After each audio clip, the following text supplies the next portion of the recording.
আসন্ন স্থানীয় সরকার নির্বাচনে জাতীয় নির্বাচনের অভিজ্ঞতা কাজে লাগাতে চায় ইসি। এর জন্য ভোট কেন্দ্র স্থাপন থেকে শুরু করে সার্বিক প্রস্তুতি সাজানো হচ্ছে, এমনটা জানিয়েছেন commissioner Abul Fazal Mohammad Sanaullah.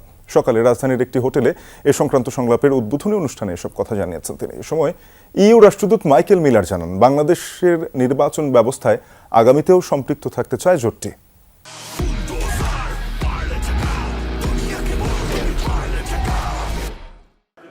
European partnership for democracy এবং ইন্টারন্যাশনাল ফাউন্ডেশন ফর ইলেকটোরাল সিস্টেমের যৌথ উদ্যোগে নির্বাচন পর্যবেক্ষণ সংক্রান্ত সুপারিশ, সংস্কারের অগ্রাধিকার ও বাস্তবায়ন সংক্রান্ত বিভিন্ন বিষয় নিয়ে অংশীজনদের সংলাপ। এতে অংশ নেন নির্বাচন কমিশনার আবুল ফজল মোহাম্মদ সানাউল্লাহ সহ ইসির অন্যান্য কর্মকর্তারা।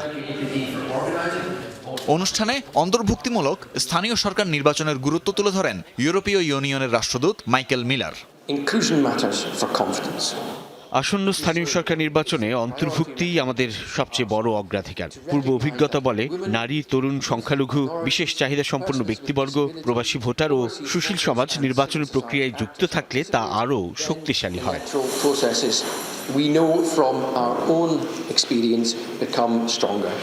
ইসির নিজস্ব দক্ষতা ও আন্তর্জাতিক পর্যবেক্ষকদের প্রস্তাবিত বিষয়গুলোকে আমলে নিয়ে কাজ করলে সামনের নির্বাচনগুলোয় ভালো কিছু উপহার দেওয়া সম্ভব, এই আশা প্রকাশ করেন কমিশনার আবুল ফজল মোহাম্মদ সানাউল্লাহ। স্থানীয় সরকার নির্বাচনগুলো পৃথক আইনের অধীনে হয়, যা এসেছে 2009 এবং 1998 সালের আইন থেকে। এগুলোর কিছু সংশোধন করা হয়েছে, যার মধ্যে সর্বশেষটি 2025 সালে এবং বর্তমান সংসদে 2026 সালে তা পরিমার্জন করা হয়েছে। আসন্ন স্থানীয় সরকার নির্বাচন সেই আইন অনুযায়ী পরিচালিত হবে, তবে এগুলোর মধ্যে কিছু সাদৃশ্য আছে। জাতীয় নির্বাচন থেকে পাওয়া সুপারিশ স্থানীয় সরকার নির্বাচনে অত্যন্ত গুরুত্বপূর্ণ ভূমিকা পালন করবে। দুদিনব্যাপী অংশীজনদের সাথে এই সংলাপ শেষ হবে বৃহস্পতিবার। তানভীর মৌসুম, যমুনা নিউজ, ঢাকা।